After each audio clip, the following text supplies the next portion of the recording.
அண்மை செய்தியை பார்த்து வருகிறோம். கஞ்சாவுடன் முதலமைச்சரிடம் மனு கொடுக்க முயன்ற பாஜக பிரமுகர் மதுரையில் கைது செய்யப்பட்டிருக்கிறார். அண்மை செய்தியாக பார்த்து வருகிறோம். மதுரை வழியாக கொடைக்கானல் செல்ல இருந்த முதல்வரிடம் கஞ்சாவுடன் மனு கொடுக்க முயற்சித்தார். இந்நிலையில் பாஜக பிரமுகர் மதுரையில் கைது செய்யப்பட்டிருக்கிறார். கஞ்சா பொட்டலத்துடன் மனு கொடுக்க முயன்ற பாஜக பிரமுகரை போலீஸ் கைது செய்திருக்கிறது. அண்மை செய்தியாக பார்த்து வருகிறோம்.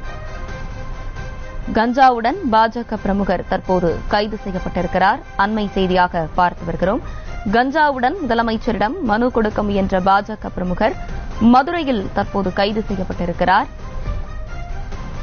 மதுரை வழியாக கொடைக்கானல் செல்ல இருந்த முதல்வரிடம் கஞ்சாவுடன் மனு கொடுக்க முயற்சித்திருக்கிறார். இந்நிலையில் கஞ்சாவுடன் வந்த பாஜக பிரமுகர் தற்சமயம் கைது செய்யப்பட்டிருக்கிறார்.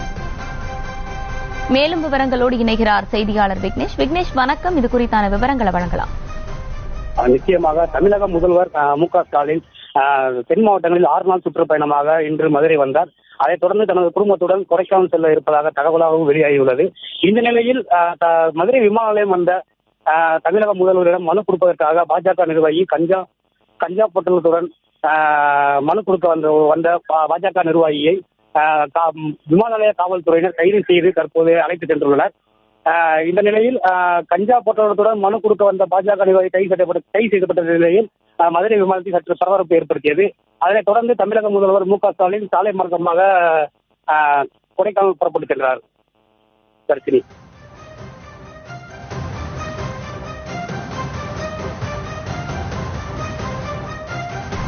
விவரங்களை வழங்கியமைக்கு நன்றி விக்னேஷ்.